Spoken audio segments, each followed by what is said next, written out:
Olá, como, como eu acho que a fala acontece mais facilmente em mim e, e como este processo de falar para mim é mais criativo e produz coisas mais interessantes do que propriamente escrever, porque escrever para mim é algo de difícil.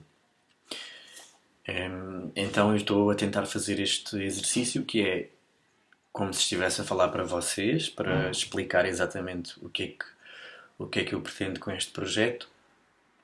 E a partir daqui eu vou conseguir retirar algumas coisas que posso escrever e vou tentar articular o meu pensamento, que normalmente é um bocadinho rizomático, se quisermos falar assim. Essencialmente, o meu projeto começa o ano passado, ou é um trabalho que eu tenho vindo a refletir ou a pesquisar. E eu, em vez de interessar-me mais por criar uma ideia e depois formalizar essa ideia, eu interesso-me mais por descobrir, através de uma prática, o que é que surge, ou seja, o que é que realmente se deseja fazer. E, e o desejo leva sempre a uma forma e essa forma leva sempre a uma estética. Eu não estou tão preocupado com a estética, embora esteja muito preocupado com a experiência estética e em desenvolver espaços onde o tempo promova uma experiência estética que, de certo modo, o corpo perdeu. O que é que eu quero dizer com isto? Em primeiro lugar, existe uma senhora, que é a Mónica Alvim, e num artigo ela fala que a experiência estética fala em experiência estética e corporeidade, e é um diálogo que ela faz entre a gestalt terapia, digamos assim, arte e fenomenologia. E esta senhora o que nos diz é que a experiência estética é uma experiência que é fundada na percepção primordial, ou seja, pré-reflexiva, reflexiva do sujeito. E esta experiência é uma percepção concreta, e acho que esta palavra é muito importante no meu trabalho, que é como ser concreto e como então revelar o objeto tal. E eu tenho medo desta palavra, objeto, tal como este se apresenta imediatamente ao sensível e que visa um conhecimento adquirido pelos sentidos. E aqui sentidos, não há separação entre ideia, pensamento, emoção, cérebro. Não existe esta divisão entre as coisas. O objetivo também do meu trabalho é questionar isto, ou então tentar diminuir este espaço entre, entre estas ideias que são um bocadinho dualistas. E eu já lá vou o que é esta coisa dualista e que, de certa maneira, resume-se a i ou, não é? Mas já lá vamos. Agora estamos no que é importante para mim, se é a estética, se é a experiência estética. A estética a mim não me interessa em termos de. Embora eu goste de andar dentro de uma determinada estética, eu gostava de arranjar uma nova. Gostava de arranjar uma nova que fosse singular, minha, e que ao mesmo tempo fosse múltipla. E que criasse uma coisa qualquer nova. Como é que isto se faz também não sei, só mesmo fazendo. Então, estávamos na experiência estética, em que esta experiência, com, este nível de percepção concreto, que revela o objeto tal como se apresenta imediatamente ao sensível e que visa um conhecimento adquirido pelos sentidos, em detrimento de um conhecimento puramente intelectual. Ou seja, é tentar criar espaços onde o espectador possa, sem forçar a apreensão do objeto, encaixotá-lo, digamos, numa dimensão conceitual. Embora eu acho muito importante nós criarmos conceitos, e eu aqui estou a dizer criarmos conceitos. O próprio conceito pode ser criado como uma obra e não repetirmos conceitos e vomitarmos os conceitos em cima dos objetos.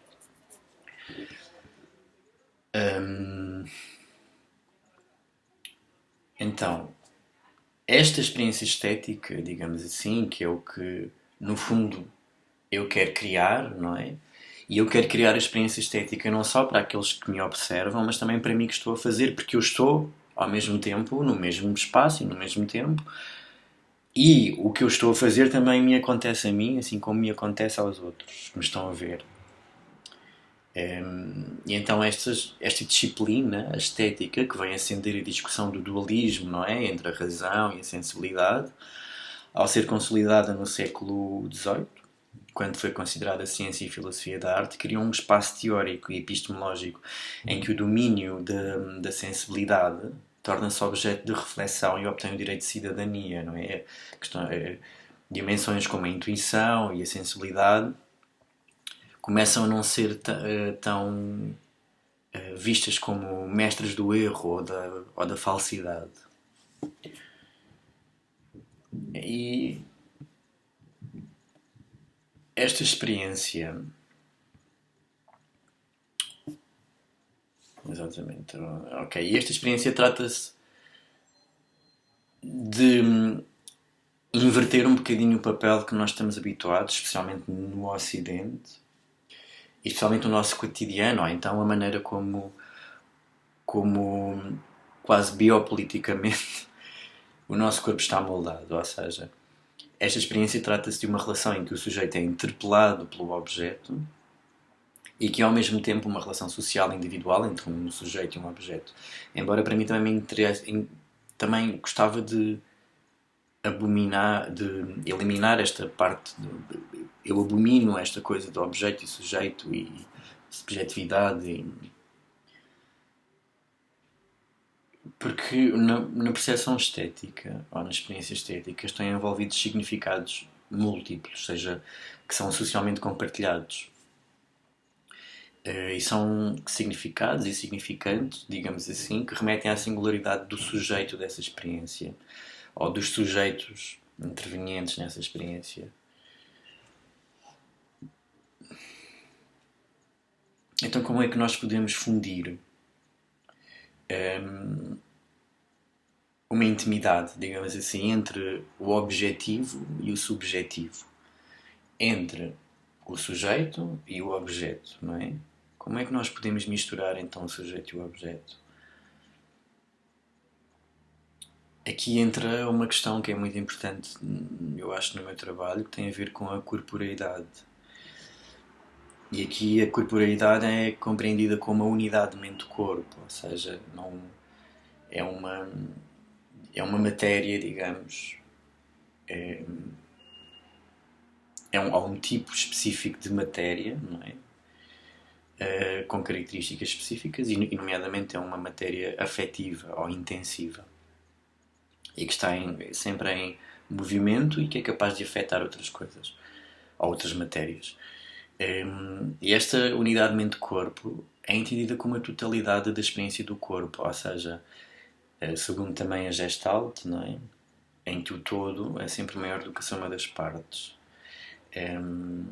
E este todo, mais que a consciência do corpo, é uma experiência mesmo bruta, em estado bruto do pensamento e que envolve primordialmente o corpo e a sua relação com o mundo, não é? E a maneira como o corpo está enraizado no mundo.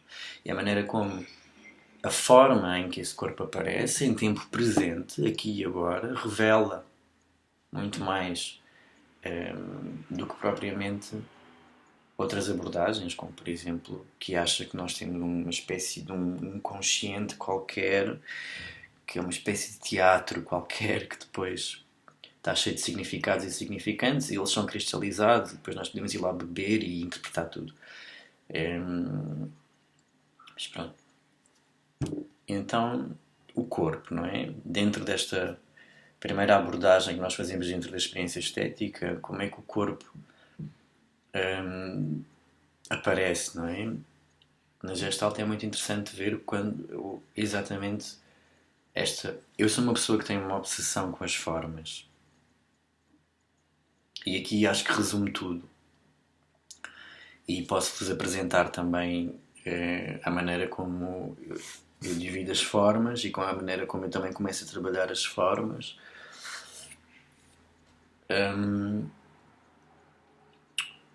E é pelo corpo, não é? Que o sujeito está imerso no mundo, ou seja, percebendo com os seus sentidos, movimentos, dirigindo a sua atenção para um determinado objeto. E muito importante aqui é abrindo-se às possibilidades de significação que este lhe propõe, ou seja, é um corpo que está enraizado no mundo e esse corpo apresenta formas que estão cristalizadas de acordo com o mundo em que esse corpo se situa. Segundo se calhar os Deleuze e esses todos têm a ver mais com a forma em que o corpo aparece, está mais relacionada com a posição onde ele está, como uma geografia, não é? A significação vem da relação e não de um nome que a gente lhe põe lá. Então, esta proposta supera a minha necessidade já, e aqui é importante eu falar que se calhar o meu projeto surge de necessidades, surge de urgências de estar dentro de alguma coisa e de repente eu ponho-me dentro de alguma coisa e de repente vou-me transformando e vou indo e bebendo daqui, lendo daqui, fazendo daqui, pensando daqui, e de repente há aqui uma grande miscelânea. E sempre numa tentativa de eliminar esta ideia de dualidade cartesiana e romper com hierarquias organizativas da realidade ou da consciência ou representação esquema corporal. Também, segundo a Mónica, desculpem, segundo outra pessoa, que é a Alice Reis,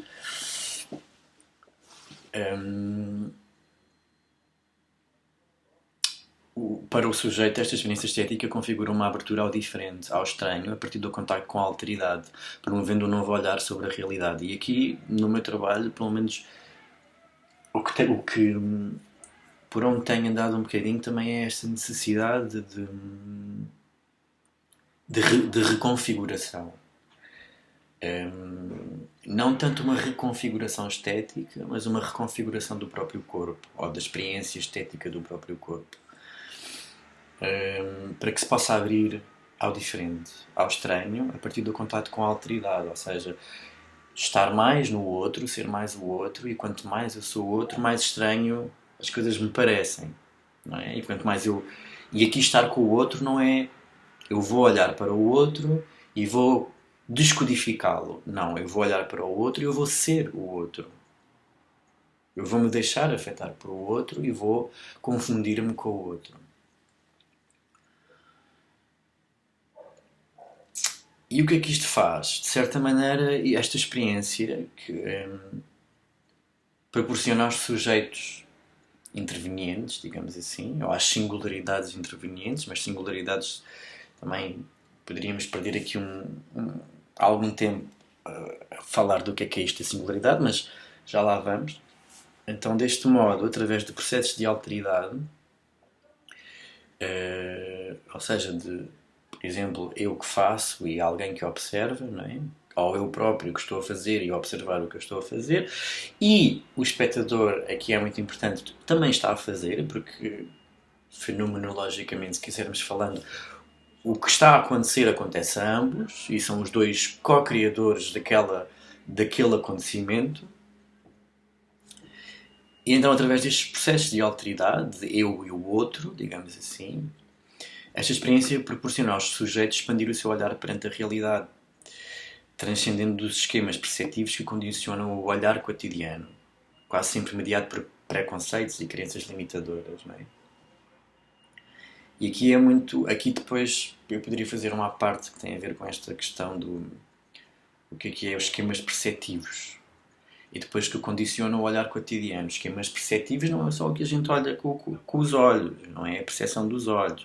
Porque a percepção tem muito mais a ver com o corpo e com um corpo sem órgãos do que propriamente um corpo que tem dois olhos e que depois olha, não é? Eu posso ter a percepção de olhos fechados também. Tem a ver com criar espaços de fissura ou rachadelas por onde a vida possa brotar. E estes espaços, estas micro quase percepções, têm que ser feitas por dentro do corpo para que a pessoa que está a fazer realmente se afete e que possa afetar. E a pessoa que é afetada a afetar quem faz e vice-versa, não é? Sem terem propriamente um objetivo ou uma função, simplesmente estão a ser afetadas e isso é suficiente. Então, o que é que será esta coisa da minha necessidade neste momento? Porque tenho sido, como artista, ou como criador, ou como pessoa, ou blá blá blá, tenho sido muito pouco produtor e tenho-me perdido a fazer outras coisas e isso tem sido também muito importante. O facto de perder-me e depois voltar ao sítio onde estou e já estou diferente. Continuo o mesmo, mas diferente. E isto para dizer o quê? Que então o que se procura no meu trabalho é uma necessidade de encontrar um corpo outro. E o que é este corpo outro? Que promove uma experiência estética, como também pode ser uma estrutura que cria relações de afeto para com a percepção, num movimento que rompe com a linearidade do tempo ou com a organização cotidiana do espaço. Numa espécie de, eu diria, de autopoiesis. O que é aqui a autopoiesis? Eu vou-vos ler aqui um trecho que é: a teoria autopoética tem como ideia básica um sistema organizado autossuficiente. Este sistema produz e recicla os seus próprios componentes, diferenciando-se do meio exterior. Ou seja, o termo autopoiese ou autopoiesis é um termo cunhado para designar a capacidade dos seres vivos de produzirem a si próprios. Segundo esta teoria, um ser vivo é um sistema autopoiético caracterizado como uma rede fechada de produções moleculares, ou seja, processos, onde as moléculas produzidas geram com as suas interações a mesma rede de moléculas que as produziu. A conservação da autopoiesis e da adaptação de um ser vivo ao seu meio são condições para a vida, enquanto um sistema. Portanto, um sistema vivo, e isto é muito importante aqui, um sistema vivo, como sistema autónomo, está constantemente autoproduzindo-se, autorregulando-se e sempre mantendo interações com o meio, onde este apenas desencadeia no ser vivo mudanças determinadas na sua própria estrutura e não por um agente exterior ou por uma decisão qualquer. E quem disse isto não fui eu, não, eu só fiz isto meu. Quem disse isto foi o Maturana. Enfim. Então, este corpo outro, que se pode ser visto como sistema. E corpo aqui não é só o corpo da pessoa, também pessoa é uma coisa que me assusta, mas esta matéria que está ali a fazer qualquer coisa, que nós podemos designar como pessoa, não é só este corpo outro, ela também, o corpo está em todo lado, o espaço, o tempo, então estes corpos outros, neste processo autopoético circular, ou seja, que se autogere, que não precisa de um agente exterior, muito menos de um significado exterior, ou que alguém vá lá pôr um significado, estanque, fechado. Este corpo outro, por exemplo, que nos fala a Renata Leite, num artigo que é o corpo outro, ou a construção do corpo cénico do ator performer numa perspectiva do Artaud. O Artaud é um autor que me tem acompanhado nos últimos tempos e que eu tenho estudado muito, não no sentido de repetir o que ele diz, mas no sentido em que ele produz coisas em mim. E isso afeta a maneira como eu faço as coisas. E aqui o fazer não é só fazer, é mesmo a maneira como eu olho para as coisas. Então, esta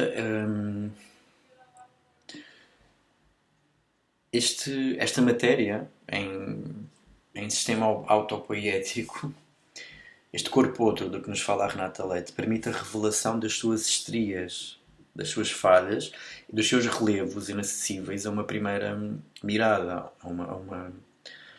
a um primeiro olhar. E estas estrias, estas falhas, penetram na hegemonia cultural, ou seja, nesse poder que as pessoas tanto gostam de pôr sobre as coisas, digamos assim. E também rompe um bocadinho com a linearidade do tempo no sentido da ordem estabelecida da realidade histórica, política, social, familiar, em que as singularidades dos intervenientes no acontecimento têm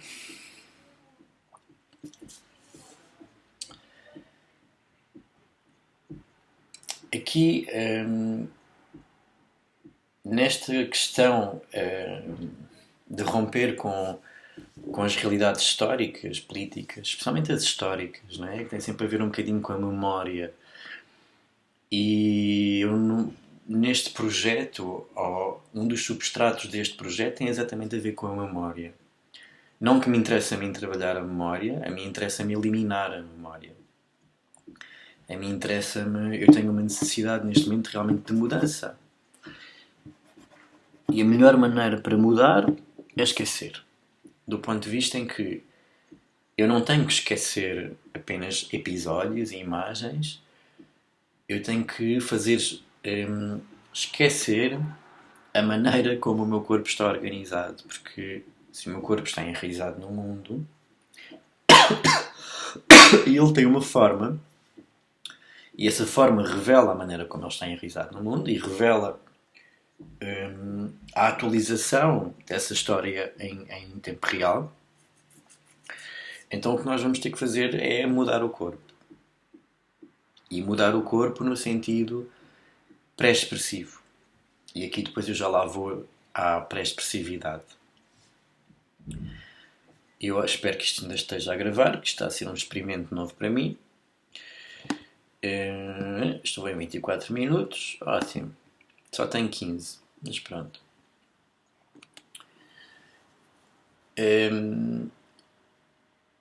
Voltando agora à parte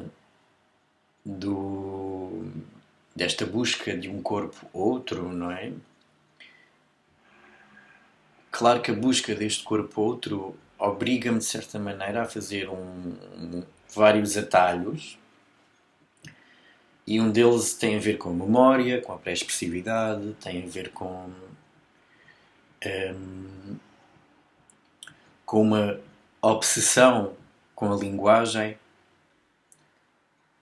com a compreensão da semiótica, com a compreensão da fenomenologia, com a compreensão de como é que estas duas áreas se podem misturar e deixarem-se afetar umas pelas outras. É isso. E como é que o corpo, ao adquirir linguagem, esta exerce sobre ele uma dobra, como diria o Deleuze, não é? Uma dobra, ou cria uma molda mesmo, de uma maneira violenta. E então, falando no Artaud e no Deleuze, o que é este corpo outro, não é? Se calhar a maneira melhor seria este conceito que o Deleuze, que primeiro criou o Artaud e depois o Deleuze atualizou, que é o conceito do corpo sem órgãos, não é? Que é uma capacidade de criar um sistema afetivo, intensivo, em potência,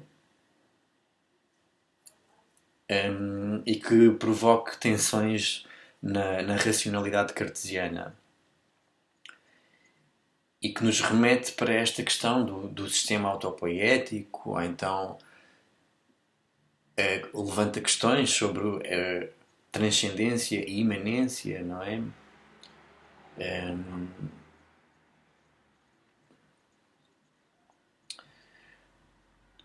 Este corpo sem órgãos, ou pelo menos a tentativa deste criar outro corpo, não é? Que se apresente num estado para além da estabilidade, que está sempre em desequilíbrio precário, sempre em devir constante. O que depois também podemos colocar esta questão e falar um pouco o que é isto do devir, não é? Como é que para mim neste momento estar a estudar artes performativas e de repente eu dou por mim a estudar muita filosofia, e como é que eu me deixo minar, e quando fomos minadas, como é que eu me deixo contaminar, e como é que o facto de eu estar a estudar filosofia muda completamente a maneira como eu percepciono aquilo que faço nas artes performativas, ou o facto, por exemplo, de ter trabalhado num call center, faz com que mude completamente a maneira como eu observo as coisas e a maneira como as coisas se vão contaminando umas às outras e então este corpo sem órgãos que provoca tensão, que está para além da estabilidade, está sempre em equilíbrio precário, que está em constante mutação e que insere, isto é muito importante, que insere o seu desejo fora da regulação da linguagem e da representação. E o que é isto? Colocar o desejo fora da regulação da linguagem e da representação. Isto é uma questão que me eu estou obcecado, digamos assim.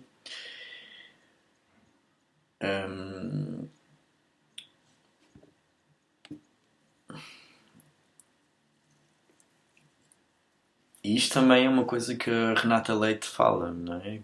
Nesse artigo.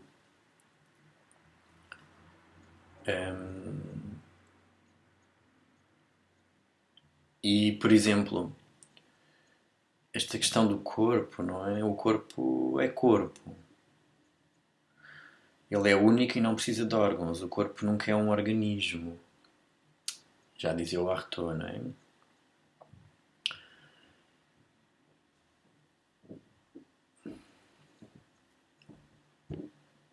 Para além do organismo também, mas também como limite do corpo vivido, ao que o Artaud descobriu e nomeou como corpo sem órgãos, não é? Em que os organismos são os inimigos do corpo. O corpo sem órgãos opõe-se menos aos órgãos do que essa organização de órgãos chamada organismo. É um corpo intenso, intensivo. É percorrido por uma onda que traça no corpo níveis ou limiares, segundo as variações da sua amplitude. O corpo não tem, portanto, órgãos, mas limiares ou níveis. Isto foi o Deleuze e o Guattari.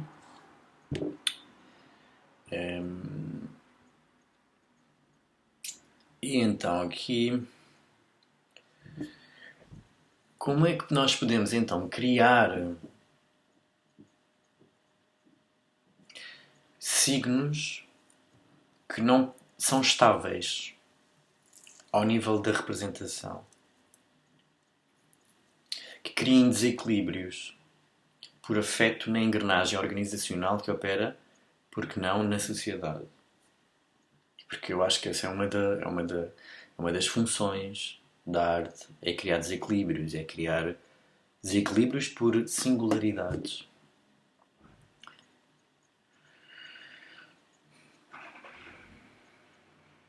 Então este corpo, como ato de criação, como diria o Artaud, como ato de crueldade, mas a crueldade aqui no sentido de uma submissão à necessidade, e não ao contrário, não sou eu que faço, fazem-me fazer.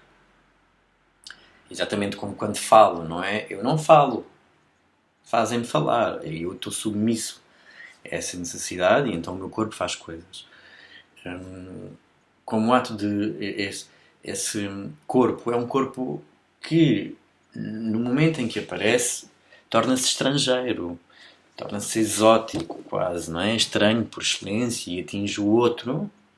E aqui é muito importante, na ação performada, quando algo do inatingível vem à tona, algo do inexprimível, do irregrado, sempre porém através de ações precisas e por isso mesmo tão pregnantes e intensivas. Porque aqui nós não estamos a falar de liberdade, estamos a falar de submissão à regra.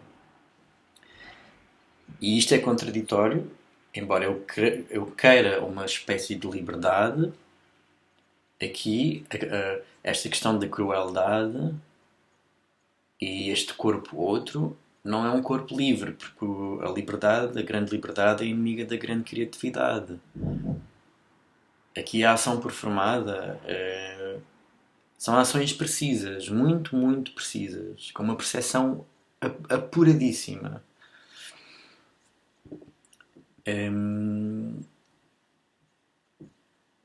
Então, como é que é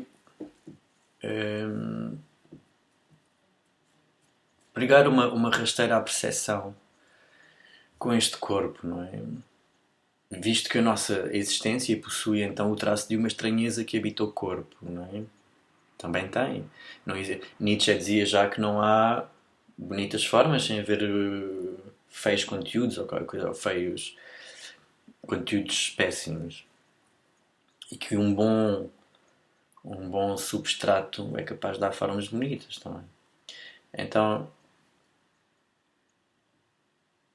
como é que se reconhece então esta alteridade? Como é que esse traço de estranheza que habita o corpo, não é? Nós o reconhecemos. E reconhecer esta alteridade na subjetividade requer anular as diferenças entre o outro e o si mesmo. O múltiplo, o um. Então como é que... E aqui entramos se calhar um bocadinho no que é esta coisa da singularidade, não é? E que é importante também eu refletir no meu trabalho sobre isso. O que é a questão da singularidade, então? Eu tenho, durante algum tempo, especialmente quando trabalhava no call center, eu tinha tempo para parar e para refletir e para ler e não sei o quê. E sempre me fascinou esta questão da singularidade. Até porque eu sou obcecado com os buracos negros e com a astronomia e todas essas coisas e sempre me fascinou esta coisa da singularidade. E de repente comecei a ler coisas e a experimentar coisas no meu trabalho, especialmente quando observo os outros, não é? Ou o que é esta questão da obra de arte como singularidade. Ou como eu tenho a percepção que no meu trabalho prático o que começa a ser essencial é a singularidade do ponto de vista em que o objeto artístico desaparece. Esta noção de sujeito e objeto desaparece. A questão do que uma coisa se é não pode ser a outra. E aqui entra esta questão do ou, não é? André, ou é isto ou é aquilo. E que se não é aquilo, não pode ser o outro, não é? Então o que é esta questão de repente eu estou a fazer qualquer coisa e eu acho que a minha percepção muda e eu sou sempre o André e outra coisa, e outra coisa, e outra coisa, e outra coisa. E o André está sempre entre qualquer coisa. E o interessante é que os bons momentos é quando o André se esquece, que é André. E entra numa espécie de singularidade que é tão André que até é o André e o António e a Maria e o copo e isto. Ele pode ser muita coisa. E ele está sempre em devir outras coisas. Isto o que quer dizer que encontrar estes processos de alteridade singulares, as hierarquias que definem a ordem, são desfeitas, dando lugar a hierarquias errantes, virtuais. E aqui o virtual não tem nada a ver, também tem, de certa maneira, na forma como produzimos a imagem, não é? Do virtual que tem a ver com a cibernética. Mas aqui o virtual está mais em relação com o atual, não é? O virtual é um bocadinho todas as possibilidades que ainda não se atualizaram ou ainda não foram atualizadas por um, por um tempo presente, digamos assim. E o que é que faz estes acontecimentos singulares, ou estes corpos singulares, ou como quisermos chamar, em que um elemento pode estar em nenhum lugar e em todo lugar ao mesmo tempo. E se nós formos um bocadinho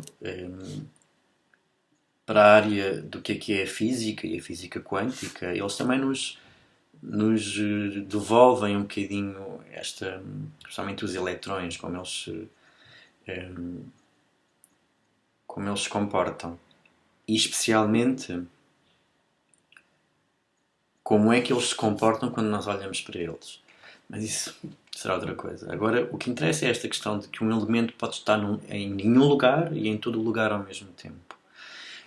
É esta questão da singularidade, ou seja, na minha opinião, que é bullshit, a singularidade tem a ver com uma coisa que é ser um e ser muitos ao mesmo tempo. Quanto mais eu sou singular, mais eu me anulo e mais eu sou múltiplo.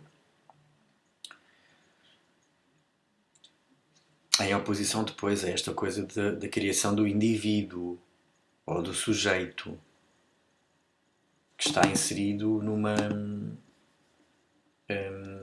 coletividade. Mas pronto, para não perder um bocadinho o raciocínio, entre estes processos de alteridade, entre singularidades, não é? Este processo, não é? Também pedindo ajuda aqui à Renata Leite, este processo implica substituir a interpretação pela experimentação. Experimentar as funções do organismo com os órgãos interligados como válvulas imbricadas umas nas outras. E isto depois pode dar a coisas como caminhar com a cabeça, cantar com os sinos, ver com a pele, respirar com os pés, a barriga, as mãos. Ou seja, esta quebra da dualidade e das hierarquias rompe com com a legitimação de um órgão centralizador. E aqui é que é interessante a maneira como depois no meu trabalho aparecem essas formas mais centralizadoras, especialmente o do ano passado, que tinha a ver com o Peter Ant, que é aquela forma central que era a catalisadora de várias coisas.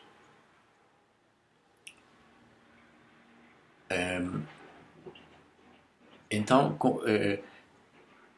a ruptura, não é? É um bocadinho a necessidade ou a procura desta ruptura com um órgão centralizador, nomeadamente a consciência, ou nomeadamente a mente, ou a subjetividade. Então, este poder, este órgão centralizador que possui o poder de ditar, não é? E editar. Este órgão também pode ser o tempo, por exemplo, não é? Que edita a ordem dos elementos, etc. E é procurando esta ruptura que nós encontramos o que é esta experiência do estrangeiro ou do excêntrico, que para nós representa sempre a figura do outro, não é? Do que é diferente, desorteante, desconcertante, etc. E que produz esta experiência, não é? E que cria rupturas com estas figuras de poder que ordenam, não é? E estas figuras de poder que ordenam não é só que ordenam o próprio corpo, ou com o próprio espaço, ou whatever. Tem a ver mesmo com a polis, e a maneira como ela está organizada, e a maneira como também organizamos as sociedades como sistemas de órgãos, não é?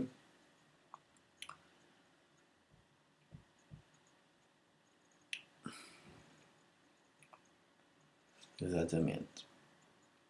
E agora, tipo, ok.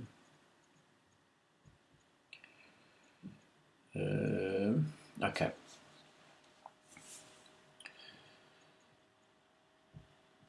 E como é que nós podemos também criar corpos dentro deste raciocínio que estamos a ter, pelas suas formas, não é? E arranjar formas que não sejam estanques. E pela forma dos órgãos, não, que nós não consigamos encaixotar as coisas pela forma dos órgãos, nem pela função orgânica, nem como substância ou um sujeito, mas pelo movimento. Aqui é que é importante. Pelo movimento. Eu tenho-me cruzado com muitas pessoas que falam-me sempre em afetar. Eu quero afetar, eu quero fazer, eu quero que as pessoas. Então o que é esta. Como é que. Como é que em vez de nos focarmos no sujeito, e no objeto, e no significado, e no significante, e não sei o quê, simplesmente estamos com o movimento e repouso das partículas e pelo poder de afetar ou pelos afetos de que essas mesmas partículas e esse mesmo movimento das partículas podem realizar ou produzir coisas. Ou seja, esta singularidade de afetar sem ser determinada a agir pela mente, não é? Tal como amplamente é difundido pelas definições clássicas do dualismo psicofísico e que estabelece a hierarquia de comando da mente sobre o corpo. Como é que então criamos obras de sensação que produzam coisas e que existam em si e que não representem mais nada do que elas próprias naquele momento? Não há esta coisa de eu estou a representar outra coisa, eu estou em lugar de outra coisa. Não, como dizia o Artaud, era eliminar isso. E aquela coisa só remete a representação para o que ela realmente é. E aqui sim, podemos falar de performatividade. Eu não estou a falar de performance como linguagem cristalizada, mas de performatividade. Não é? Há uma performatividade inerente a estes seres, digamos assim, de sensação. Ou este corpo que afeta outros corpos e assim redefine a composição dos enredos e das narrativas e dessas coisas todas que as pessoas também gostam muito de criar.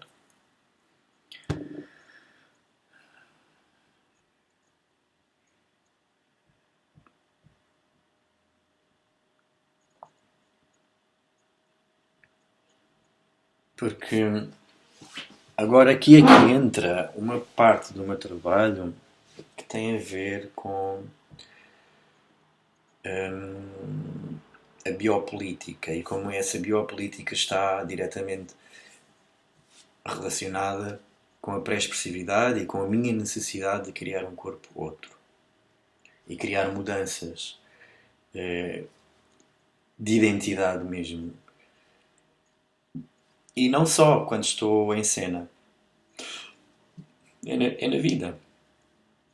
É na vida. Tinha um. Há uma pessoa que é o Vicente Fuentes, que eu também vou referir mais tarde, que é o Vicente Fuentes, e eu um dia disse-lhe: olha, vou para Lisboa, vou trabalhar a consciência do ator em cena. E ele começou-se a rir e respondeu-me apenas como: ha ha ha, ehm, consciência do ator em cena. Não desenvolvas tua consciência na vida e nunca vais conseguir fazer nada. E ele tem muita razão. Porque é essa consciência da própria vida que nos permite depois tomar certas posições. Neste caso, como é que, como é que se reorganiza outra vez este corpo, e que é um corpo que hoje em dia, na minha opinião, está totalmente anestesiado. É um corpo neurótico do ponto de vista em que está padronizado, em que está destituído, esvaziado de afeto, em que está mecanizado por um capitalismo avassalador que cria dobras sobre ele e sobre que o confere a espaços e a tempos e a significados e significantes e blá blá blá e toda esta coisa da semiótica que vocês tanto gostam. Este corpo, não é? Que pertence sempre a outro. O corpo nunca me pertence a mim, pertence sempre a outro. Porque há alguém que detém sempre o poder de propriedade de acordo com a posição hierárquica, digamos assim. Então, como é que performativamente nós encontramos este corpo, não é? Pois alguém diga, mas tu então estás à procura de um Estado. É de um Estado.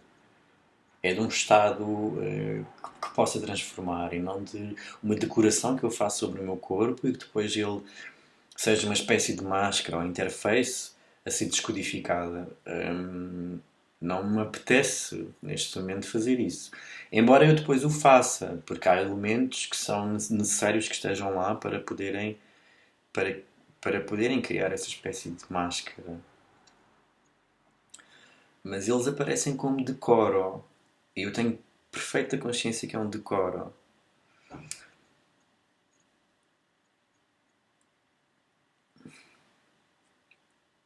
Então, como. E neste caminho, ou neste processo que eu tenho feito, existe então esta desconstrução da figura do sujeito, não é? A subjetividade como unidade, ou identidade, ou síntese, e do corpo como organismo, não é? E como é que nós podemos criar, se queremos falar em personagens, podemos criar personagens que realizem as suas ações por desejo e que rompam estas hierarquias que mantêm a ordem, estabelecida e que possam criar então desequilíbrio, e este desequilíbrio que vai ajudar-me depois também se calhar a responder a uma questão que eu me coloco.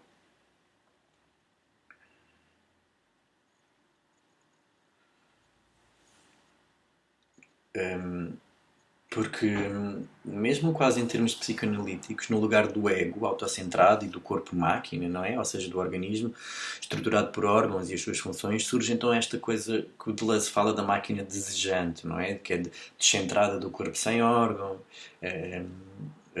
descentrada, não é? E que aparece esta coisa do corpo sem órgãos, que é o CSO.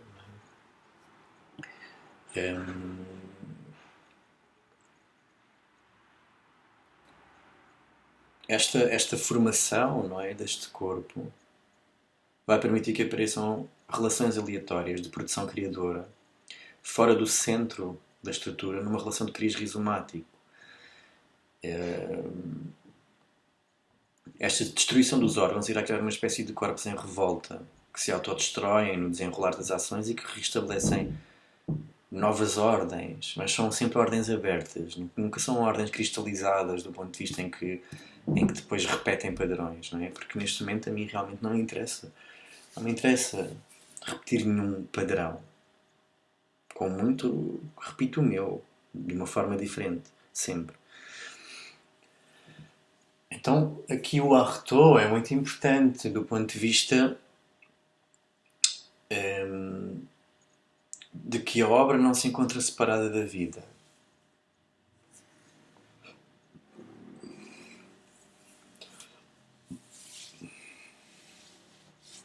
Em que a obra não aparece como manifestação, ou seja, como uma mera expressão da subjetividade interior, meio romântica, não é?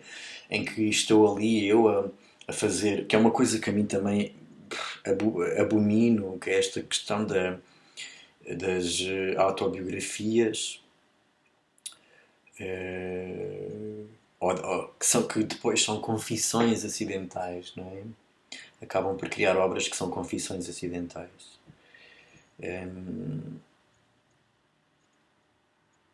A obra não. Para Artaud, a obra não aparece apenas como manifestação ou esta expressão, não é? Mas é uma criação pura da vida que jamais foge para longe do corpo para decair em signo ou obra. Isto é muito importante. Jamais foge para longe do corpo. É impossível. É impossível. Ou seja, esta abordagem revela que o problema, então, está na domesticação do corpo, na redução à lógica da identidade. Ou seja, somos domesticados para nos identificarmos. Ou seja, neste caso, a obra, e não a vida, torna-se o elemento central. Tão central que é ela que fabrica a vida, não é? Fazendo com que esta surja com um caráter puramente ficcional. Ou melhor, escritural, não é? Vida-obra, obra-vida, não é? Romper com isto. Eu acho que o futuro está em que os objetos de arte vão desaparecer. Vão desaparecer. E ontem vinha, olha, ontem vinha, parei num semáforo e o semáforo abriu e vi os carros e não sei porquê, estava distraído e de repente estava aqui a pensar e pensei, pois realmente o dia em que nós conseguirmos ter essa experiência estética no nosso cotidiano, os objetos de arte não precisam de estar descontextualizados. Eles estarão sempre. Serão puras singularidades.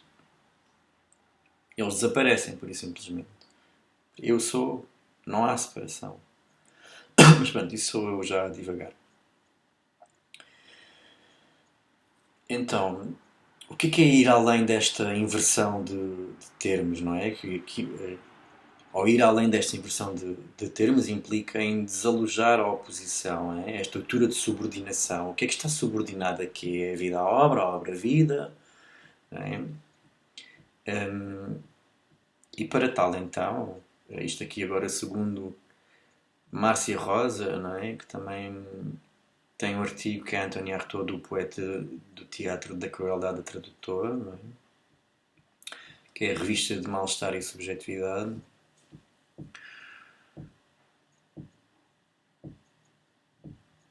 Ao diferir-se o resultado da inversão, não é? Diz-nos ela, de modo que a relação contraditória entre vida e arte, entre vida e obra, não seja resolvida no terceiro elemento, como o faria uma relação dialética. E aqui também fico um bocadinho com cócegas quando me vem a falar da dialética. E aí é. E aí já lá vamos também, e já vamos em aí uma hora. Da dialética. Pois é. Dialética. Temos um. Para já a dialética, esta coisa de argumentar, não é? Temos uma situação que queremos resolver, não é? Um conflito, então, ou uma questão, ou whatever, qualquer coisa.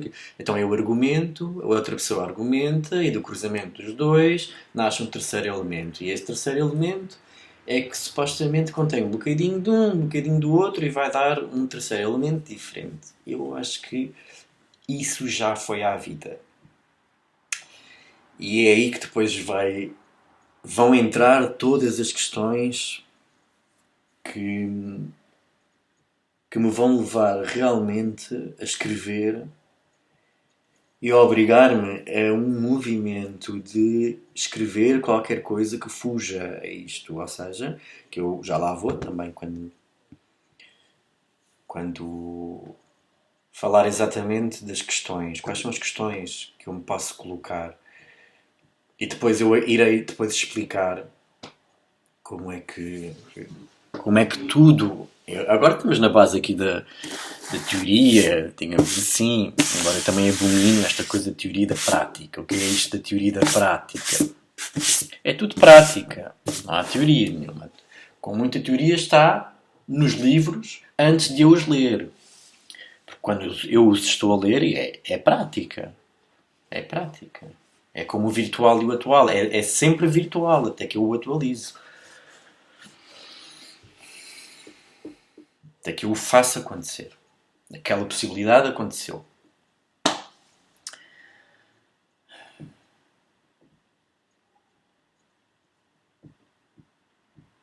Então, a partir deste espaço que se abre na ruptura com a dialética, não é? Até a própria fenomenologia, tipo o Martin Buber, eu há uns tempos atrás achava que era assim, depois estive a pensar um bocadinho e estive a experimentar esta coisa de experimentar como é que isto depois colide com a praxis cénica, não é? E numa pesquisa sobre o corpo. É que não é a relação eu-tu, não é vai dar um entre e é esse espaço entre. Não. É outra coisa. Começa a ser, tem mais a ver com singularidades, talvez. Mas pronto, agora focando aqui no raciocínio. Neste espaço que se abre entre os elementos obra e vida, chegamos a um novo conceito que nos poderá ser útil na compreensão do corpo, não é? Como de obra de arte. Que é uma coisa que o Renato Ferracini também fala e que a mim me interessa de certa maneira, embora eu precise de ter uma praxis, uma prática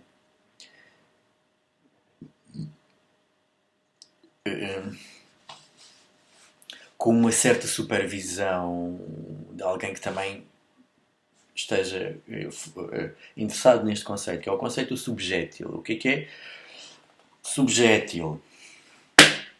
As pessoas que vêm falar do Artaud e do sujeito, objeto, matéria, potência, afeto, ruptura.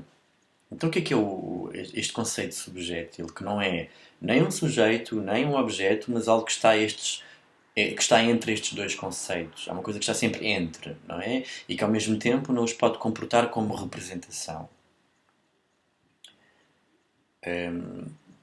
Este subjétil ou este signo ou este whatever, ponham-lhe o nome que vocês quiserem, mas que é um significante que não encontra uma ancoragem num significado estável. O que é isto? Um significante que não encontra uma ancoragem num significado estável.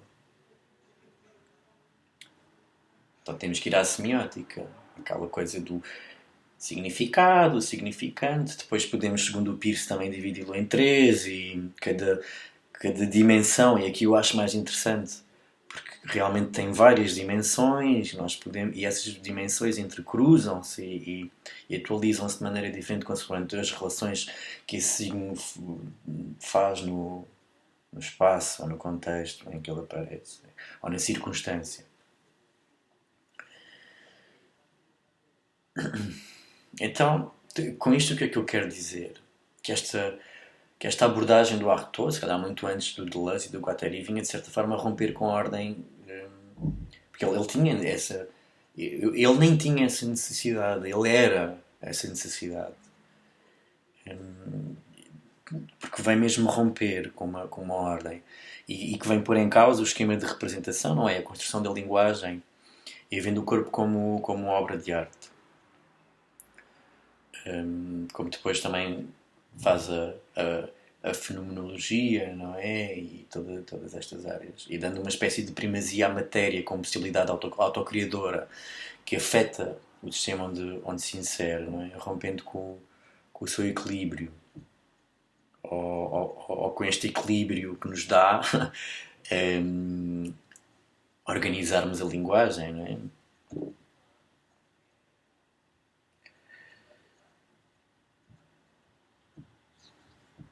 Então, como é que criamos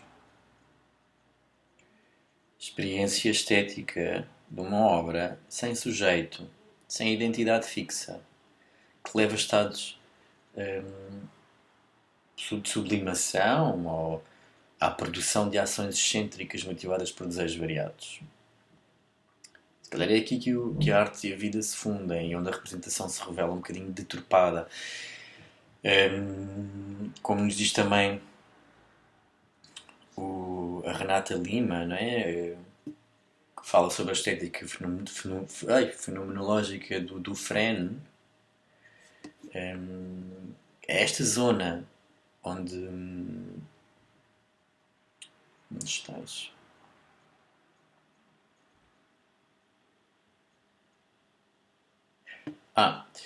É este lugar, esta zona onde já o sentido cintila e onde se estreita a solidariedade com a percepção que o acolhe e da que a experiência estética testemunha.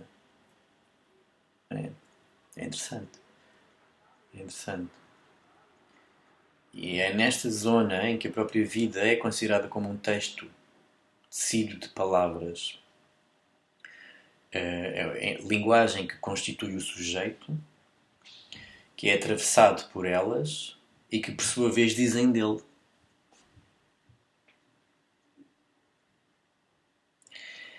E então, este subjétil, não é? Que é esta velha palavra francesa ou italiana que os dicionários contemporâneos datam erroneamente do século XX e que pertence, digamos, ao jargão da pintura, não é? Reinstaura-se por Jean Clay em 1985 e ela designa que está, de certo modo, deitado ou embaixo o subjecto como substância, ou um sujeito ou um súcubo. Designa ainda um suporte e uma superfície, a matéria de uma pintura ou escultura. Tudo o que se distingue da forma, do sentido, da representação, é o não representável. Ao comentar o termo a partir da sua fonte italiana, Levenstein observa que sujet, soggetto, designa a substância material da arte, seu substrato, subjeto.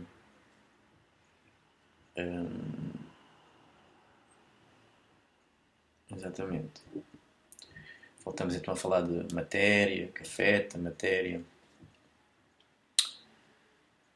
Então, aqui o subjétil, não é? E esta questão de uma necessidade que eu tenho de me encontrar com o Artaud e que esse encontro me produza coisas, eu acho que tem a ver com a própria vida que não pode ser encerrada num compartimento objetivo, delimitado por uma lei conceitual sobre o poder de qualquer interpretação racional. Não é?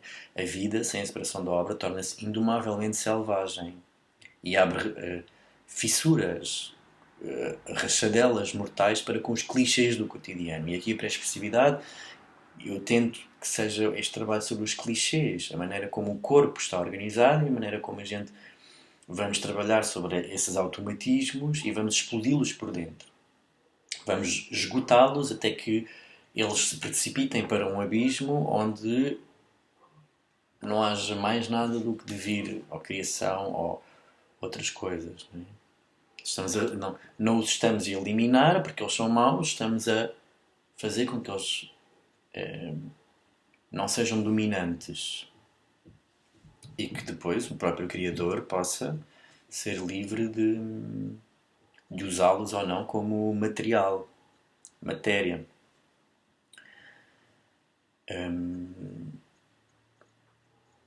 Então, se calhar, há aqui questões também do Spinoza, do que é que pode o corpo, não é? O que é que pode o corpo hoje em dia? Pode muita coisa. Eu nunca esperei aguentar tanto num call center, por exemplo. enfim.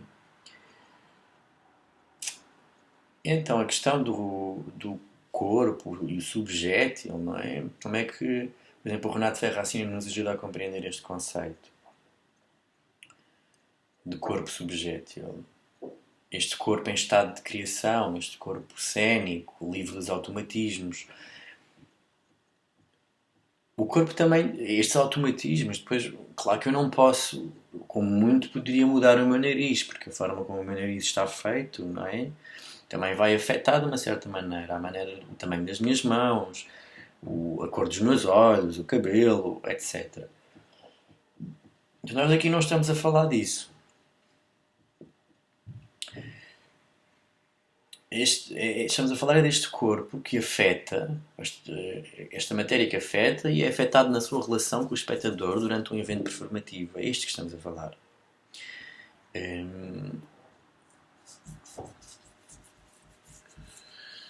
Eu acho que o importante é compreender que esta proposta do Ferracini revela-nos a capacidade de encontrar um corpo em estado de criação, livre dos automatismos orgânicos e que é ao mesmo tempo uma recriação de si mesmo num movimento circular.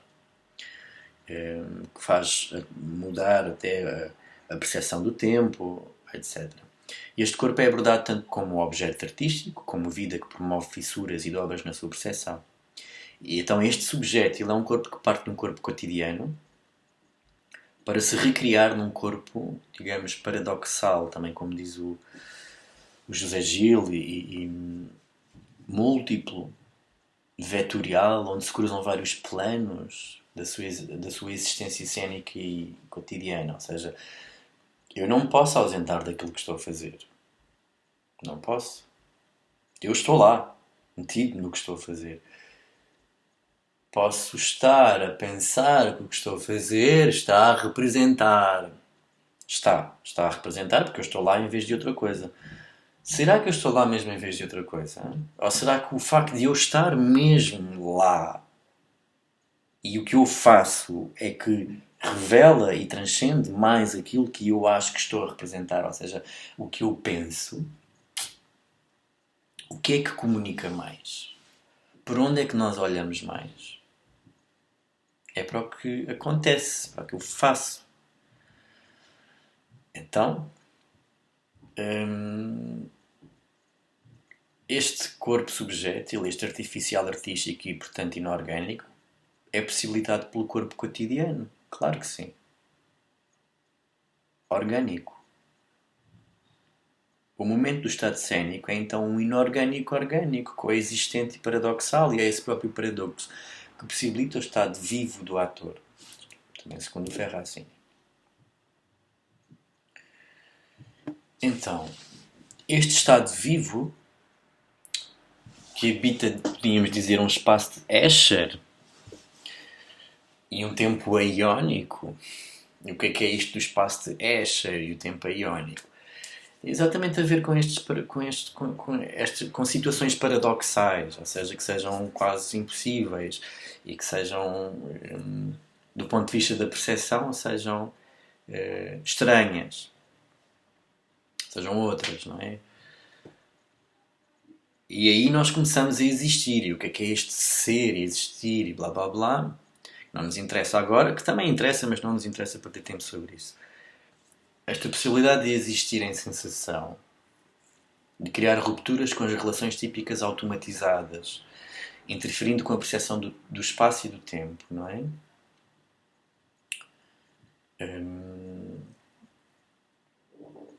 O que é isto? Não é esta questão da existência em sensação,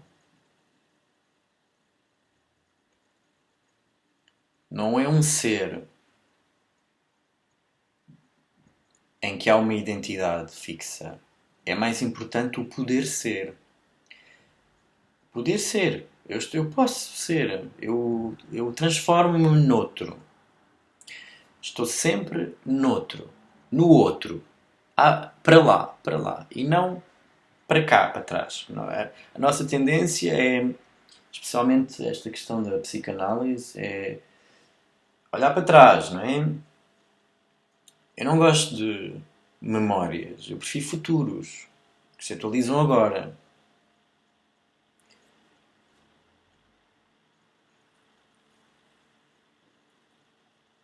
E o que é isso? É o que se calhar podemos construir ou produzir como o devir.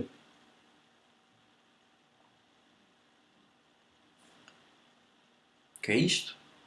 Como é que isto pode ser importante para nós enquanto artistas performativos? Se calhar então é um corpo que está virtualizado. Virtualizado no ponto de vista em que não é que ele não esteja lá e depois entramos nesta coisa da realidade virtual. Mas é um corpo que está em potência, aberta. Ou seja, está constantemente em fuga. E com isso transforma o mundo à sua volta, uma vez que se encontra nesse devir outro. Nunca se chega a definir totalmente, porque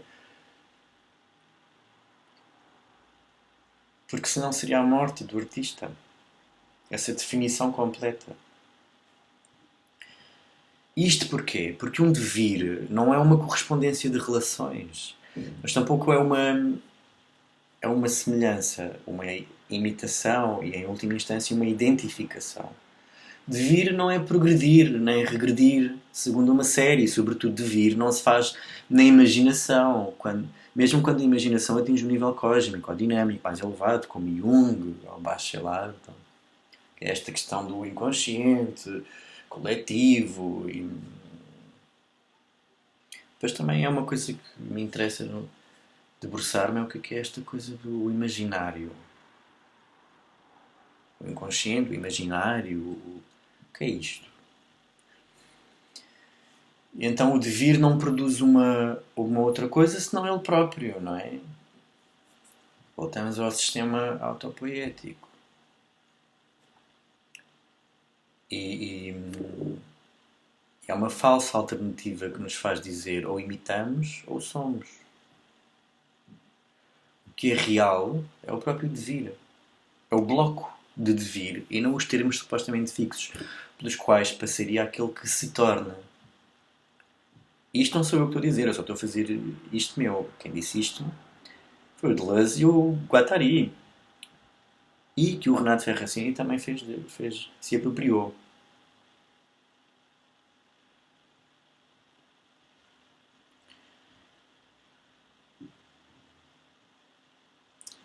E aqui, claro que existe uma óbvia ligação com o tempo. É impossível nós não pensarmos isto na relação com o tempo. Eu há bocado referi o Aion, não é? E nós podemos também estar aqui muito tempo a falar sobre o tempo. Eu acho que o que nos interessa, essencialmente, é, é perceber esta questão do Aion, não é? Como é que criamos espaços onde o tempo, onde se possa transformar a percepção do tempo. Porque, segundo Aion, apenas o passado e o futuro insistem ou subsistem no tempo.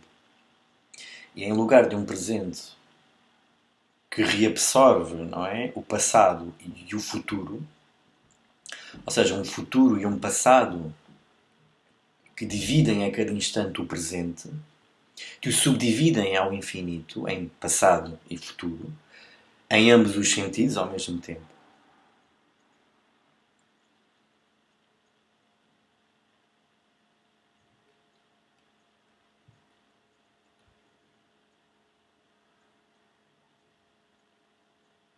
Ou melhor, esta questão de ser um instante sem espessura e sem extensão que subdivide cada presente em passado e futuro, em lugar de presentes vastos e espessos que compreendem uns em relação aos outros, o futuro e o passado. O Aion opõe-se a Cronos, que designa o tempo cronológico ou sucessivo em que o antes se ordena ao depois sob a condição de um presente englobante, no qual, como se diz, tudo acontece. Também é o vocabulário do Deleuze. Então este tempo, digamos que pode ser mesmo circular, que é um tempo em vir, em criação, em que não está subjugado a esta questão de que um acontecimento acontece depois do outro, quase como uma relação histórica ou narrativa. Não é? Então é importante nós produzirmos espaços que isto possa acontecer.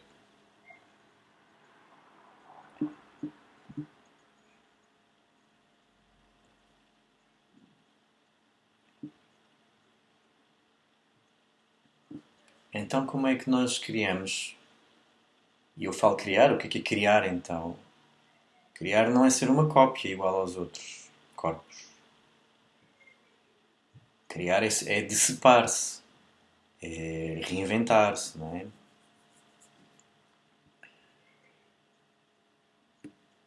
Então o subjétil ajuda-nos aqui, porque o subjétil é aparentemente estável, ele é suporte, mas o prefixo sub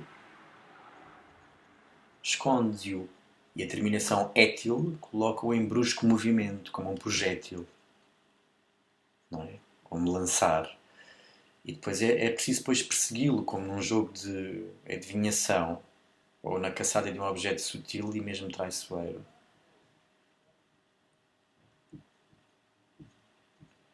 Então é interessante como é que isto tudo se resume a uma coisa que o Luís Otávio Burnier também diz. Que a arte, antes de mais nada, trabalha com a percepção. O seu poder principal não está em o que dizer, mas no como.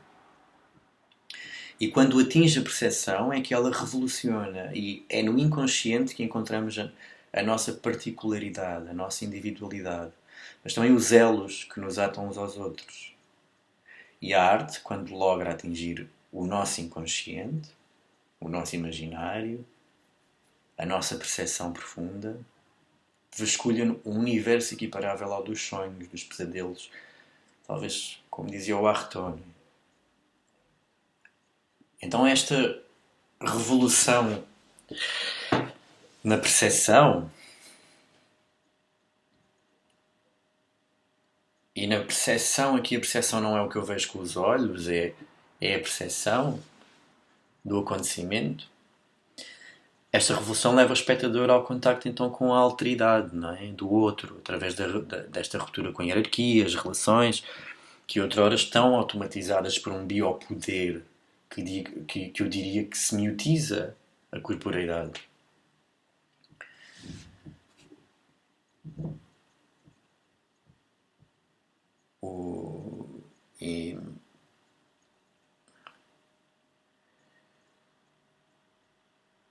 E é neste exercício constante de encarar as várias alteridades, não é?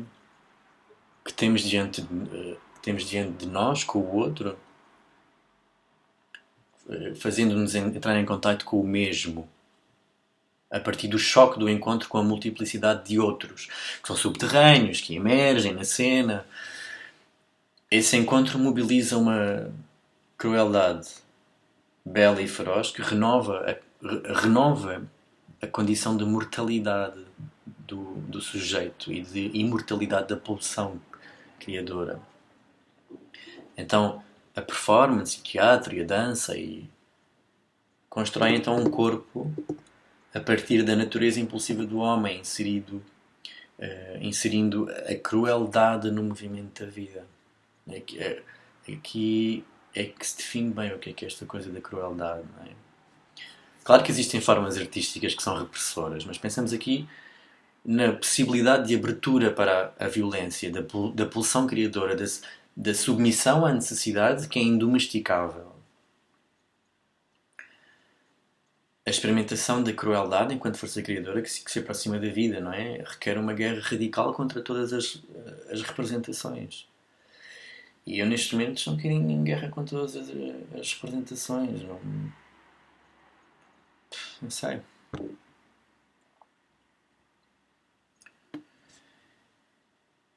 E se calhar o meu objetivo é isso, é penetrar e deslizar naquilo no que o Deleuze entende por fissura, aquilo que não é nem interior nem exterior, mas encontra-se na fronteira,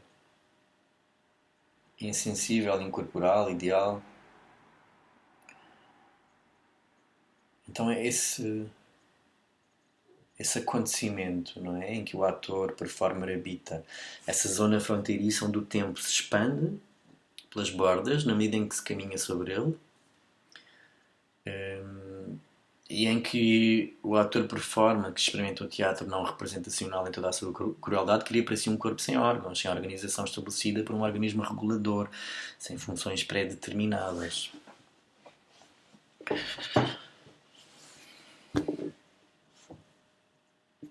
Então, podemos testemunhar assim a eterna e relativa impotência das restrições sociais que visam conter as práticas sexuais e dos desejos e das paixões dentro dos limites estabelecidos pelas convenções e pelas leis.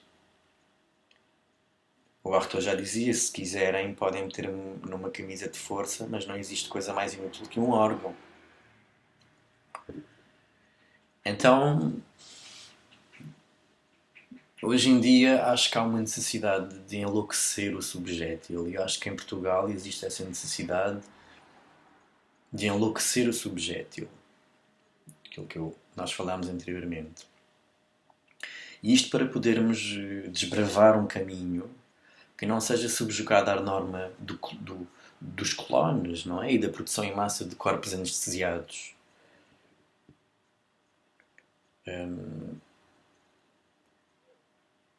Este momento atual, não é? Depois quando falar mais a seguir sobre a presença,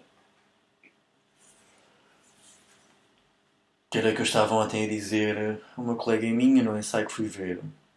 E nós estávamos a falar e eu disse-lhe, às tantas disse-lhe, acho que eu como espectador, hoje em dia, em todo lado nós procuramos muito mais. Nós não percebemos que é o que procuramos, mas procuramos mais a presença do que a significação daquilo que estamos a assistir. Preferimos que é isso que nós gostamos. Isso é que é intensivo. E isso é o que nos tira desta situação de energia sensorial do corpo adormecida pelos hábitos sociais, pela rotina, pelos padrões, por cumprir. Por exemplo, eu vejo muitos performers a cumprir, ou muitos atores a cumprirem a partitura. Eles deviam estar a dançar a partitura, ou a partitura devia estar a fazer com que eles dançassem, não é?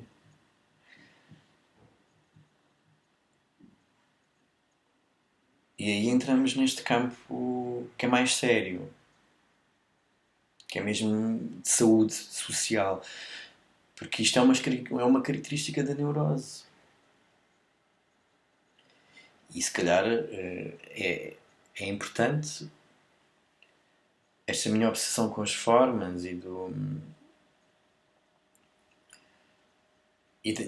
desta transgressão para ultrapassar aquilo que está instituído pelo hábito, por regra social ou qualquer forma de fixação, não é? E para tal é necessário que haja um enraizamento ou um engajamento do corpo enquanto corpo presença, que é isto da presença, não é? Admitindo que a consciência é sustentada e subentendida pela unidade pré-reflexiva e pré-objetiva do corpo que nós falámos ao início e que provoca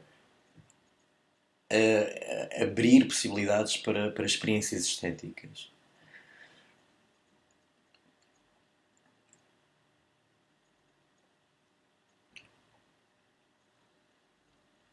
E acho que esta questão do afetar, não é? No fundo, o que nós queremos, se formos olhar para as raízes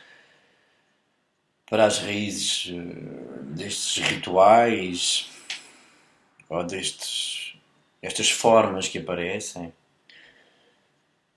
que são produzidas por necessidades, não é? Senão certamente estaria a fazer outra coisa. Olha, estaria a ser supervisor num call center, talvez.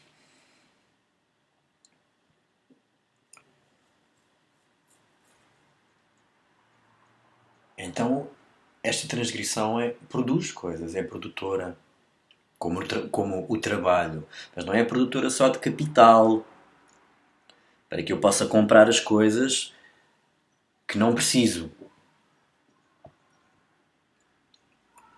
Mas é um trabalho, é uma produção que produz fala, que produz futuro e que institui cultura.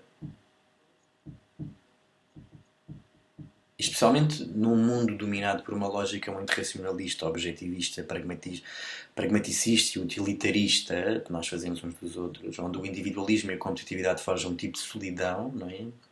Diferente daquela dimensão existencial necessária para o ser doente, tal como propôs o Heidegger, que é fechamento em si, fixação e medo do outro e da diferença. Então há que estar com o outro, não é? Procurar o outro. E isto urge manter em vista a originalidade dessa concepção do corpo como corporeidade e da ação criativa como agressão para a transformação. Transforma a ação. Que é ultrapassar as formas fixadas.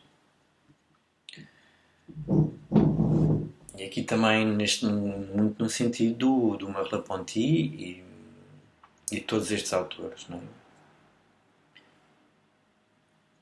A mim também não me interessa reproduzir o que eles fixaram, me interessa que eles me afetem para que eu possa produzir coisas. Ou não. Não sei. O que interessa é que eu neste momento estou a encontrar-me com eles e não porque eu decidi encontrar-me com eles. Agora vou ler. Não, eu de repente encontrei. Porque fui levado a. Então esta proposta de ruptura tem em conta a urgência da transgressão de um corpo que se automatizou. E então essa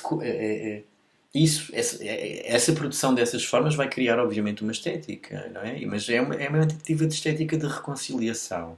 Uma reconciliação entre a arte, que rompe com as tradições pelo ato de violência, pelo choque, e o público.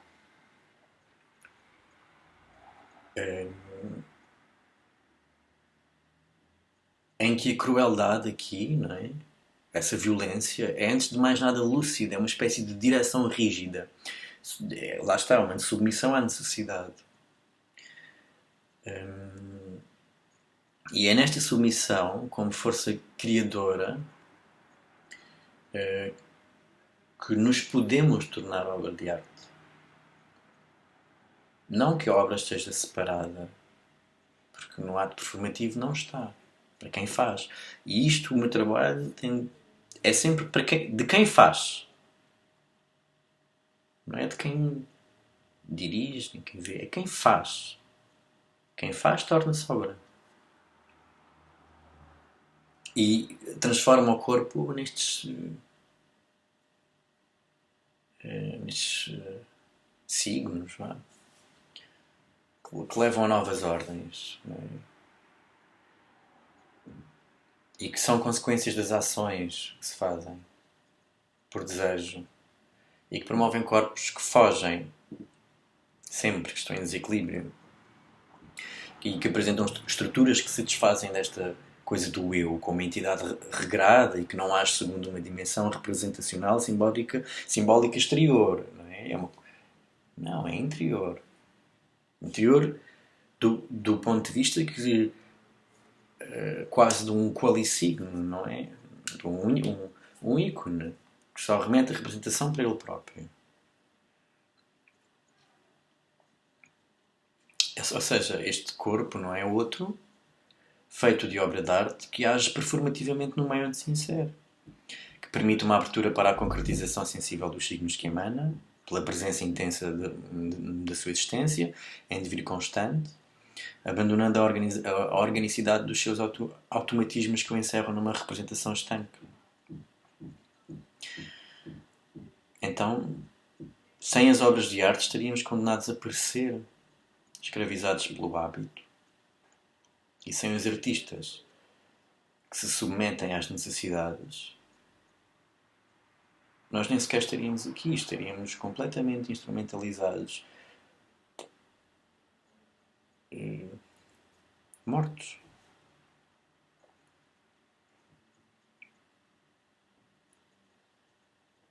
E estes hábitos, do qual os órgãos do poder capitalista que operam no nosso corpo sem que tenhamos conta, tanto se aproveitam para poderem implementar estruturas rígidas, fixadas em normas neuróticas de funcionamento, e com as quais nos tornamos corpos anestesiados numa rotina mecanizada e destituída de afetos. Esta produção de corpos orgânicos, feitos de plástico, semiotizados por uma economia do capital, não é? Porque a economia pode ser para muita coisa. E no fundo isto é o que eu acho que está longe de ser o que há de mais natural em nós, enquanto agentes criadores.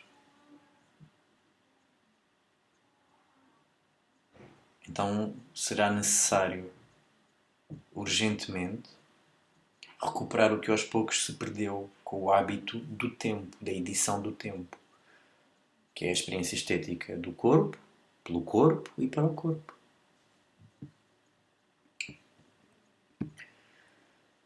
E agora, depois desta pequena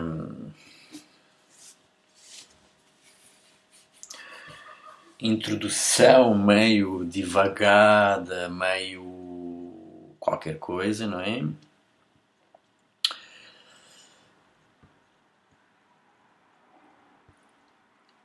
O que é que vai ser então o projeto? Dentro de todas estas coisas que nós estivemos aqui a falar. Onde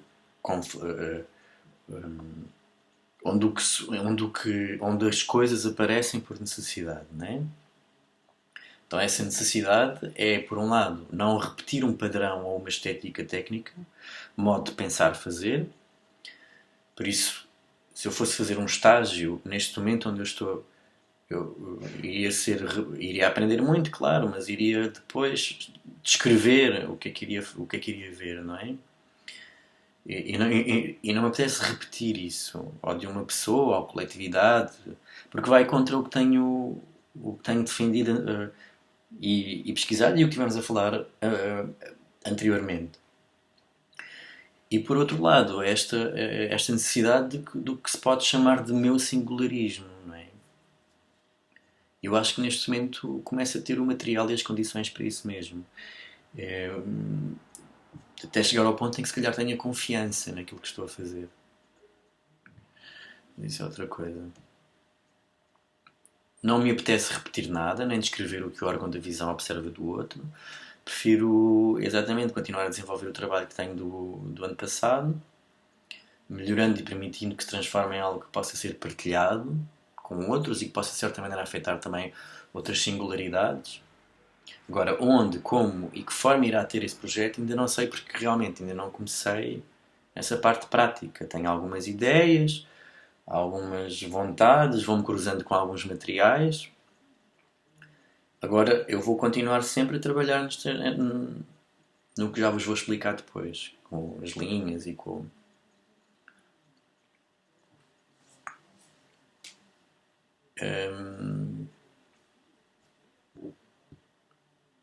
Agora, existe aqui esta questão de como é que nós criamos conhecimento válido, argumentos válidos sobre obras de arte performativas que são, no fundo, singularidades. Como? De acordo com o que eu disse anteriormente, ruptura com a racionalidade, etc, etc. Agora, como é que a gente cria uma estrutura fixa, ordenada, que cria argumentos quase dialéticos sobre uma coisa que vem de uma prática, não é? Como é que isso se faz? Sabendo que temos todo o peso da tradição em que todo este conhecimento subjetivo vindo dos afetos não é tão válido. E que a ciência é essa máquina semiotizadora gigante e todas essas coisas que vocês gostam. Será então possível fazer uma tese baseada na experiência singular subjetiva, tentando criar bons argumentos? Como é que isso se faz? Como é que eu poderei realizar um trabalho escrito, científico, que fuja à dialética argumentativa e busque a singularidade? Em que várias partes podem relacionar entre si. Em que não tenha que fazer o esquema normal para convencer um júri, porque a mim não me interessa convencer. Essa singularidade possa afetar. Sem a necessidade de ter esses argumentos que convençam um júri. E então, do meu projeto, acho que podem ser duas coisas. Ou uma base artística para desenvolver um projeto cooperativo de investigação e criação com outros artistas, com um dicionário próprio, mas que está sempre inacabado, que está sempre a ser atualizado e que se transforma ao longo do tempo. Ou este modo de trabalhar meio pita, embora seja neste momento contra qualquer modo de instrumentalização do corpo como técnica. Durante algum tempo andei à procura de técnica e agora sou completamente contra a técnica. Mas eu acho que há um modo de fazer muito singular, no meu caso, e que pode ser útil para várias atividades, sejam mais de âmbito pedagógico, não é? Ou de criação. Perdão.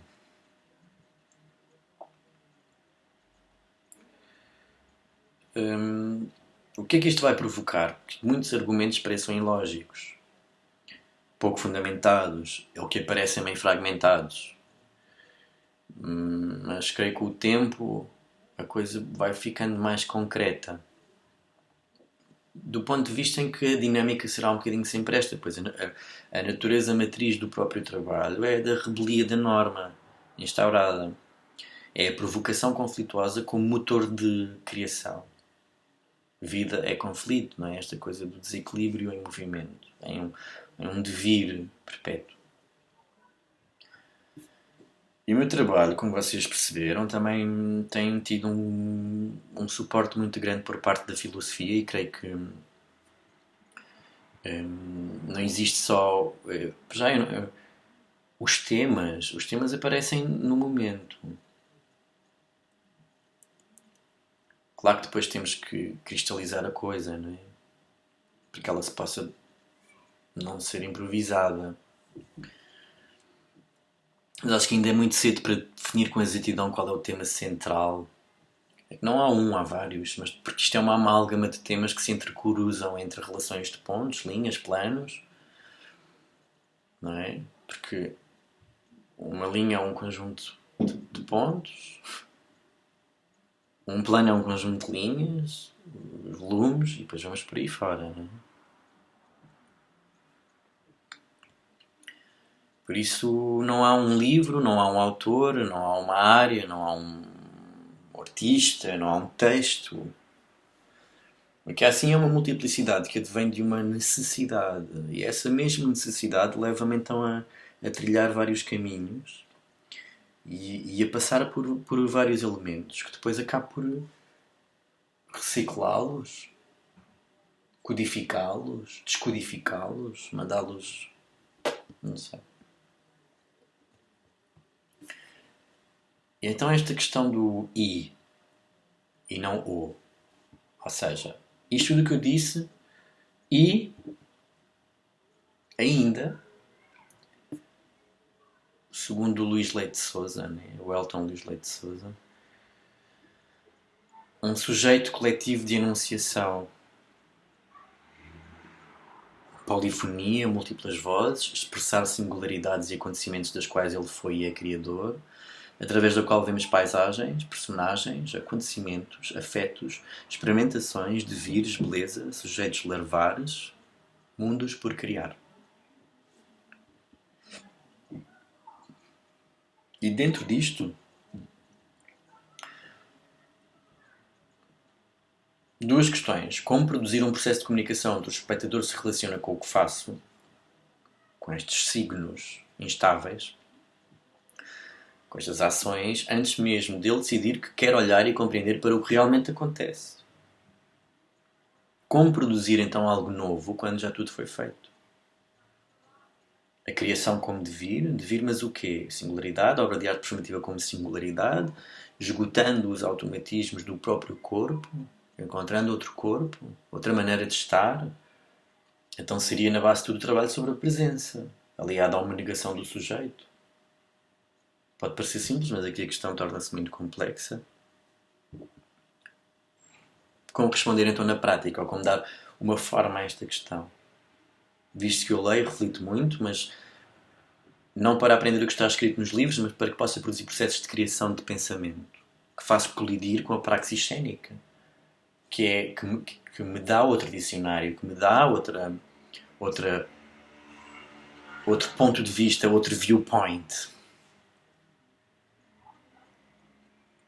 Porque realmente está situada noutro ponto do espaço.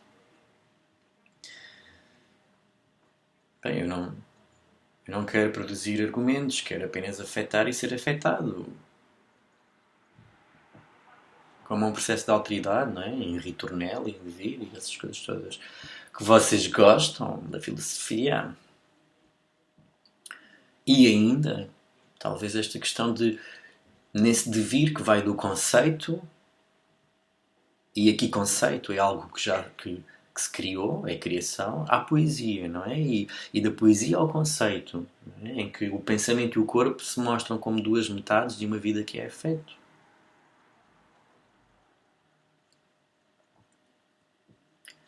Então o poeta é aquele que vai até à infância e volta, e aquele que vai não é o mesmo que retorna, pois opera no intervalo uma metamorfose, um devir, uma salut, a prática da inocência.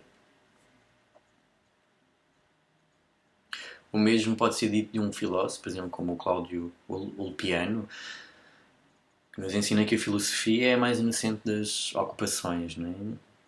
E Nietzsche dizia que só podemos destruir sendo criadores. Não é destruir por destruir. É saber, a gente só pode fazer mal quando sabe fazer bem. E existe um conto do Livro de Areia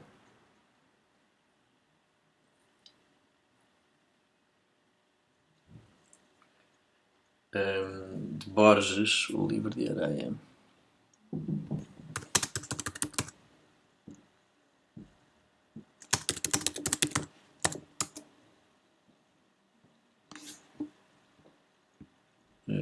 Ok. Do Jorge Luís Borges, exatamente, estava bem aqui o nome. Existe um conto que é este do Livro de Areia, do José Luís Borges, que relata esta narrativa que um homem encontra um livro que tem um segredo, não é? E o homem abre o livro e lê uma das páginas. Depois fecha. Abrindo novamente o livro, ele tenta voltar à página que tinha lido antes, mas não a encontra. E cada vez que o livro se abre, uma página nova se mostra a ele. O livro era uma diferença que cada página singular repetia, diferencialmente. O livro possuía somente páginas por descobrir, em potência, nas quais acontecia um sentido sempre novo. De tal modo que a recognição nada tinha a fazer ali. O livro era um encontro, sempre, e cada encontro tornava o homem também diferente, como se lhe nascessem novos olhos. O homem tentou então achar o fim do livro, o seu término. Um novo paradoxo mostrou-se diante dele. O livro não possuía última página. Possuía novas páginas, pois novas páginas emergiam da virtualidade da obra. O homem tentou encontrar a primeira página. Esta também não podia ser achada, uma vez que novas páginas surgiam redesenhando o começo. O livro não contava histórias apenas de vires. Na verdade, o homem descobriu que o tal livro possuía tão somente páginas do meio, e estas eram verdade. Estas eram infinitas. Infinitas não numericamente, mas infinitas em sentido, em potência de expressão. O livro somente possuía páginas do meio, e estas eram meio para experimentações com o espírito, mais do que com a letra.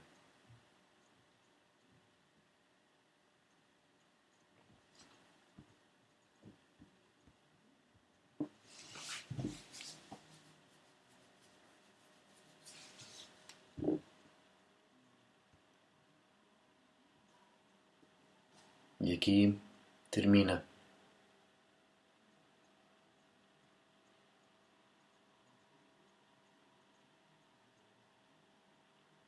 Não há mais nada a dizer. E é quando não há mais nada a dizer